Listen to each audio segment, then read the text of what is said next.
1971 से लेकर 31 मार्च 2026 तक ये लंबा कालखंड समग्र देश की जनता ने एक दुस्वप्न की तरह झेला है।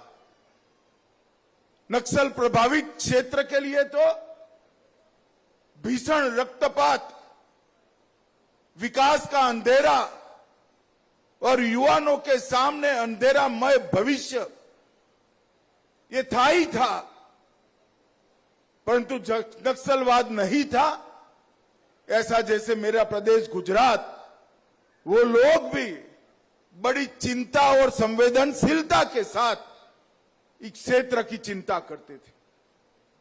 ये कोई छोटा कालखंड नहीं होता, 3 पीढ़ियां चली जाती हैं। 1970 से लेकर 31 मार्च 2026। और मित्रों, आज मुझे बहुत बहुत आनंद है कि एक ऐसा लक्ष्य जो एक जीवन में समाप्त नहीं हो सकता, वो हमारे वीर जवान जो आज मेरे सामने बैठे हैं, उन्होंने एक प्रकार से 3-4 साल के अंदर इसको समाप्त कर। 21 जनवरी 2024 और 24 अगस्त 2024, ये 2 दिन नक्सल उन्मूलन के इतिहास में सुवर्णमयी अक्षरों से लिखे जाए। 21 जनवरी 2024 के दिन हमने तय किया था बंद कमरे में कि 31 मार्च 26 के पहले हम नक्सलवाद को समाप्त कर देंगे। काफी लोगों ने चेताया भी था, एक कमरे में बात भी करी थी कि यह संभव बात है, मगर हमने कार्य योजना भी बनाई, इंप्लीमेंटेशन भी किया और अगस्त आते आते इसकी सार्वजनिक घोषणा करी। और मां दंतेश्वरी की ही कृपा है कि आज हमारा नक्सल मुक्त बस्तर का दिन अंततोगत्वा आ ही गया। और ये ऐतिहासिक पल ऐसे ही नहीं आया। मेरे सामने सभागार में जो लोग बैठे हैं, कुछ लोगों ने अपना परिवारजनों का खून बड़ा है, अपने प्रियजनों को गंवाया है। शहीद सुरक्षा कर्मियों के परिवारजन भी यहां बैठे।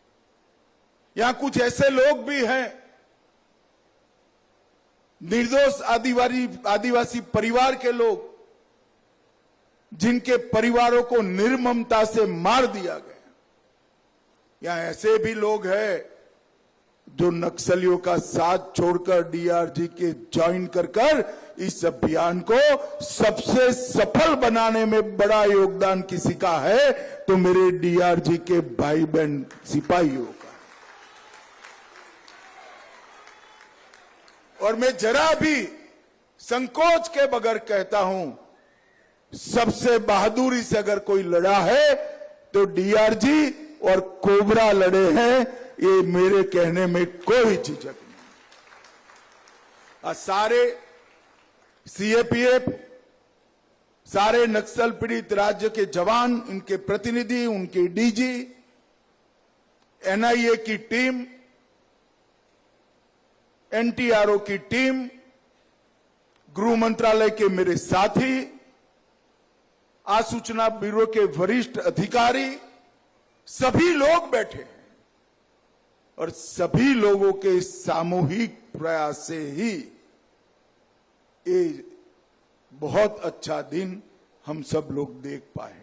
CRPF, BSF, ITBP, SSB, police Chhattisgarh, DRG, STF, CF, Bastar fighter, सभी राज्यों के पुलिस फोर्स, सबके संयुक्त अभियान से ही हम सफलता प्राप्त करें।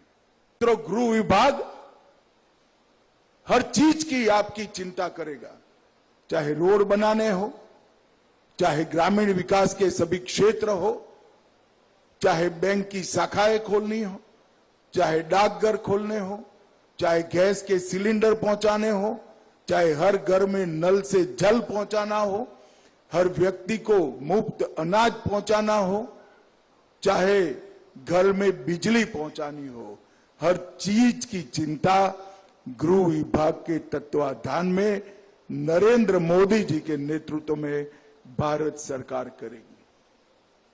आज मैं यहां से सीएपीएफ के सभी जवानों को मनपूर्वक नमन करना चाहता हूं। ये अभियान का मुझे काफी सारा योजना मालूम है। मैं ऑपरेशन ब्लैक फॉरेस्ट को कैसे भूल सकता हूं। 45 डिग्री टेम्परेचर में जवानों को कहना कि कोई आपूर्ति की चिंता करे बगैर ऊपर चढ़ जाओ, और वहां हजारों माइंस बिछाए थे, उसमें जाकर इनके कैंप को खाली कराना। मैं आज सार्वजनिक रूप से कहना चाहता हूं कि ऑपरेशन ब्लैक फॉरेस्ट न हुआ होता, वो पहाड़ी खाली न हुई होती, तो नक्सल मुक्त बस्तर असंभव था। वहां से नीचे उतरना पड़ा और फिर सरेंडर होते गए, मुठभेड़ें होती गई, मारे गए। ये अभियान के अंदर कई साथियों ने अपने पैर गंवाए, डिहाइड्रेशन का भोग बने, कई प्रकार की कठिनाइयां DRG, Chhattisgarh police, Bastar fighter और सीआरपीएफ ने विशेषकर झेली। इसका मेरे पास कोई जवाब नहीं। चाहे ऑपरेशन ब्लैक फॉरेस्ट हो, चाहे ऑपरेशन प्रहार हो, चाहे ऑपरेशन ऑक्टोपस हो, चाहे ऑपरेशन डबल बुल हो, झारखंड से लेकर बिहार से लेकर बस्तर और तेलंगाना तक का पूरा क्षेत्र ये ऑपरेशनों ने क्लियर भी किया, क्लीन भी किया और अब विकसित करने का रास्ता भी प्रशस्त किया। मैं इसीलिए ये उजर बस्तर का पूरा यश सीएपीएफ के सभी जवानों को देना चाहता हूं।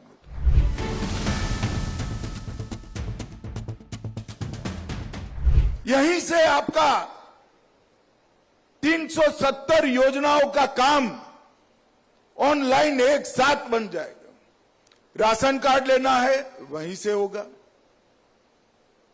आधार बनाना है वहीं से होगा, सस्ता अनाज नहीं मिलता है वहीं कंप्लेन ली जाएगी, आपका बैंक का अकाउंट वहीं से ऑपरेट होगा, स्वास्थ्य की सेवाएं वहीं से उपलब्ध हो जाएगी, वहीं पर आपका बनने वाली डेयरी का मिल्क कलेक्शन सेंटर बन जाएगा, वहीं पर से आपको आपकी खेती अच्छी करने के लिए कृषि विभाग का मार्गदर्शन मिलेगा, वहीं पर एक छोटी सी प्राथमिक स्कूल बन जाएगी, वहीं पर कौशल विकास केंद्र बनेगा जो ग्रामीणों की रोजगारी का केंद्र बनेगा, और वहीं पर प्रौढ़ शिक्षा का काम भी हम वहीं पर शुरू करेंगे। आने वाले दिनों में 3 माह के अंदर एनआईडी के सहयोग से हम इसका पूरा नक्शा तैयार कर एक कंप्लीट डेवलपमेंट का प्रोजेक्ट शहीद वीर गुंडाधुर के नाम से, शहीद वीर गुंडाधुर सेवा डेरा के नाम से जमीन पर उतारने का काम करेंगे। और इसी से माओवादियों के समर्थक सभी बुद्धिजीवियों को संदेश मिलेगा। माओवाद इसलिए नहीं फैला था कि यहां विकास नहीं था, यहां विकास नहीं था इसका कारण ही हथियारी नक्सल अभियान था। अब हथियारी नक्सल अभियान समाप्त हो गया है। मैं आज आपको विश्वास के साथ कहकर जाता हूं, पूरे देश के सभी आदिवासी संभागों में मेरा बस्तर सबसे विकसित आदिवासी संभाग बनेगा, इसमें किसी को संशय रखने। 2047 तक पूर्ण विकसित भारत का एक संकल्प देश की जनता के सामने रखा है।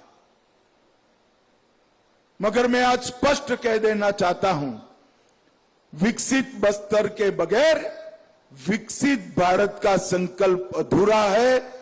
और मैं विश्वास से बस्तर वालों को कहकर जाता हूं, नक्सलवाद अब समाप्त हो गया है।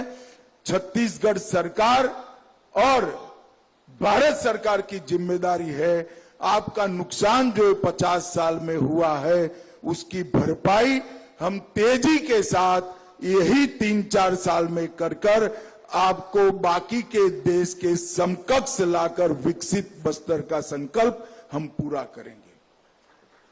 और जब तक बस्तर विकसित नहीं होता, हमारा ये अभियान पूरा नहीं माना जाएगा। ये हमारा संकल्प में जिन्होंने आत्मसमर्पण किया है,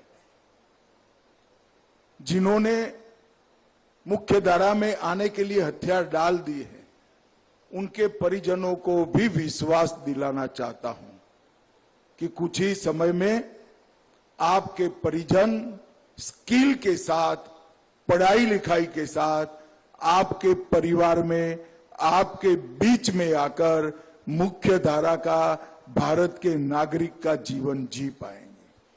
3000 पुनर्वसन पसंद करने वाले नक्सली भाइयों बहनों को, उनके लिए हमने बहुत डिटेल योजना बनाई। भारत सरकार ने 20 करोड़ रुपया शुरुआती उनके स्किलिंग के लिए, इनकी शिक्षा के लिए, उनको सहज व्यक्ति बनाने के लिए, सहज मानव बनाने के लिए लगाया है। इनके परिवार के साथ वो घुल मिल जाए, समाज में उनका सम्मान हो और सर ऊंचा कर जी सके, इस प्रकार की व्यवस्था करने में मैं विश्वास दिलाता हूं कि नरेंद्र मोदी सरकार कोई कसर नहीं छोड़ी।